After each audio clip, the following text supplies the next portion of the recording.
Oke, selamat pagi, siang, dan malam, Pak Agung dan teman-teman kelas SIS DMB. Perkenalkan, nama saya Fadlan Hashim dengan NPM 21066522215. Kali ini saya akan menjelaskan lab terakhir mengenai payroll dan compensation pada ODO 16.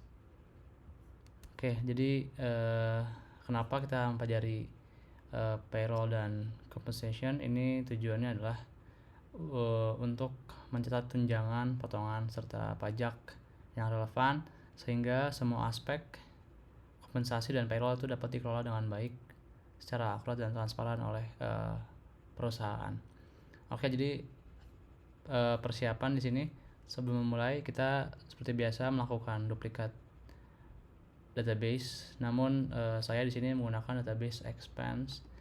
Kenapa nggak appraisal? Karena saya menggunakan database appraisal dan terkena error ketika menjalankan tutorial. Oleh karena itu saya mencari database lab lainnya dan yang aman itu adalah database expense. Seperti itu. Lalu setelah diduplikasi, login dengan akun administrator dalam database. Lalu pastikan bahwa modul payroll dan payroll accounting ini sudah terinstall. Nah, selanjutnya masih sebagai admin, pastikan bahwa user Hana selaku manajer HR memiliki hak akses manajer pada modul payroll. Selanjutnya juga untuk user karyawan yang diperoleh, yaitu saya mendapatkan Siti, perlu diakses haknya sebagai officer pada modul payroll. Baik, segitu saja untuk persiapannya. Lalu kita akan masuk ke tutorial yang sebenarnya. Kita akan login sebagai Hana, yaitu seorang manajer HR. Yang pertama kita akan membuat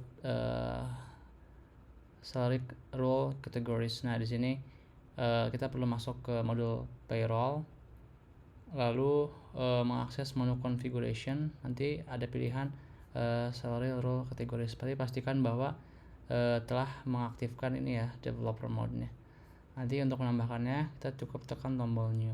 Nah, di sini saya menambahkan beberapa kategori baru, mulai dari annual netto, annual PPh 21, biaya jabatan, gaji pokok, penghasilan kena pajak, penghasilan tidak kena pajak, PPh 21, tunjangan dan potongan. Masing-masing dengan kodenya yang bersesuaian. Selanjutnya, ketika seluruh salary roles kategorisnya telah dibuat, kita akan membuat salary role. Nah, di sini yang akan menjadi aturan kalkulasi pada payslip yang akan dibuat di langkah selanjutnya. Nah, kita perlu mengakses menu configuration dan pilih submenu salary roles. Nah, di sini akan seperti ini tampilannya nih awalnya. Hanya ada beberapa saja. Nah, kita akan menambahkan roles yang baru. Nah, klik tombol new, lalu masukkan sesuai dengan kebutuhan soal. Ini ada berapa ya? Ada lumayan banyak sih ini. Mulai dari annual PPh 21, biaya jabatan, gaji pokok, tunjangan, iuran, dan penghasilan kena pajak. Ya, bedanya di sini kita tidak perlu menambahkan data baru untuk net salary karena sudah ada. Jadi kita hanya perlu mengubah Python code-nya aja. Nah, ini contoh salah satu tampilan salary rules yang telah dibuat, yaitu iuran BPJS Kesehatan. Dia merupakan kategori potongan. Jadi nanti cara menghitungnya adalah gaji pada kontrak itu dikali 0,04 atau sekitar 4%. Nah, setelah selesai kita perlu mengkonfigurasi rules net salary, yaitu klik rule tersebut, nanti akan muncul seperti ini. Nah, ini kita pertama perlu menambahkan debit account, yaitu kodenya seperti ini dan namanya payroll dengan tipe current assets. Nah, nanti kita isi seperti ini. Debit account menggunakan akun ini, lalu credit account menggunakan akun yang ini gitu. Nah, dengan demikian sudah selesai konfigurasi yang dibutuhkan untuk salary roles. Nah, sekarang kita akan membuat sebuah salary structure. Jadi kita tidak akan menggunakan default base for new structure ini, kita akan membuat yang baru berdasarkan roles yang telah kita buat sebelumnya. Kita klik tombol new, nanti akan diarahkan ke halaman seperti ini. Kita namai sebagai salary PT kita dengan reference-nya SS01.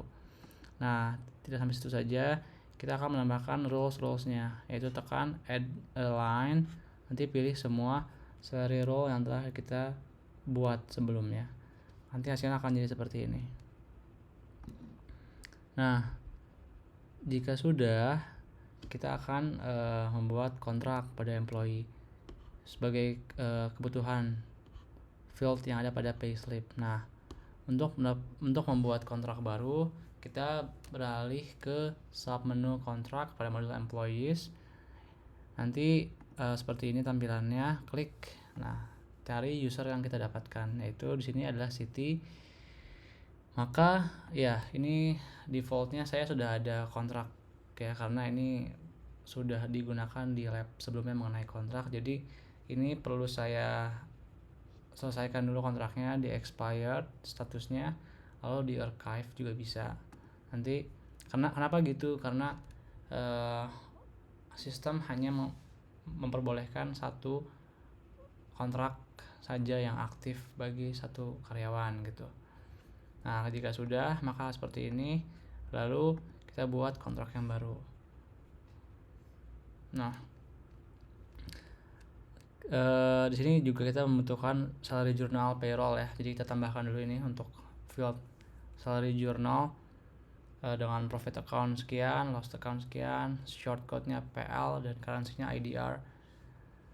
Lalu kita tambahkan di bagian salary journal. Nah, ini untuk field-field lain juga disesuaikan ya, dengan employee-nya Siti, reference-nya CTR 001, contract start date-nya sekian, end date-nya sekian, structure type-nya employee, terus working schedule-nya seperti ini, department-nya sales.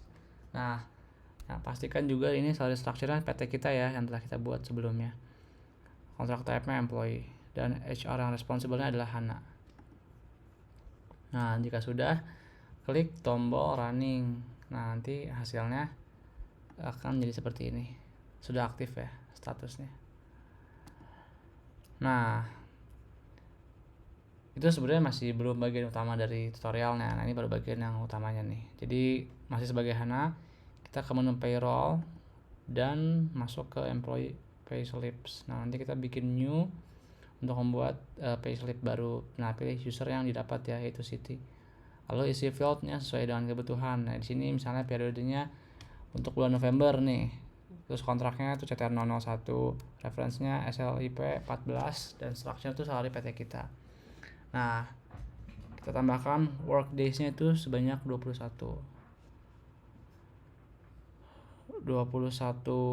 hari ya. Lalu tidak ada other inputs. Nah, jadi seperti ini. Nah, jika sudah seperti ini, kita masuk ke bagian salary computation. Nah, ini tujuannya adalah untuk menghitung kalkulasi dari setiap rules yang telah kita buat. Kan itu udah masukin tuh, ada berbagai macam Python code untuk tiap-tiap rules, tapi juga ada yang fixed amount. Misalnya kayak annual PPH ini kan fixed amount ya, 3 juta, jadi hasilnya ya 3 juta gitu. Lalu misalnya untuk gaji pokok ini ya 8 juta ya, sesuai dengan pembagian. Terus juga ada tunjangan BPJS Kesehatan, ini rumusnya sesuai dengan yang kita masukkan pada saat membuat salary rolls, dan lain-lain sampai bawah gitu. Nah, ini pastikan bahwa tiap nilainya itu sudah sesuai ya, jadi sesuai dengan rumus yang kita masukkan sebelumnya, dan jangan sampai ada nilai yang berbeda karena ini menyangkut gaji seseorang gitu, jadi harus benar-benar teliti ya. Nah, lalu pada field salary journal kita sudah isi sebagai payroll ya di sini. Nah, jika sudah siap semuanya, kita tekan tombol confirm yang di atas ini, lalu hasilnya akan jadi seperti ini. Ini artinya sudah terkonfirmasi. Nah, untuk melihat accounting entry-nya, kita bisa membuka ini field accounting entry yang otomatis terisi ketika sudah terkonfirmasi. Ditekan maka akan muncul ke halaman ini. Nah, ini ya bukti payslip-nya. Nanti ini bisa dilihat oleh Siti ya. Nah, misalnya sekarang kita akses sebagai city nih audionya. Nah, kita masuk ke modul payroll, menu employee pay slips, nanti kita bisa menemukan entitas ini, entry ini. Nah, kita tekan, maka akan muncul halaman detail. Nah, di sini jelas nih sesuai dengan yang tadi dimasukkan oleh HR.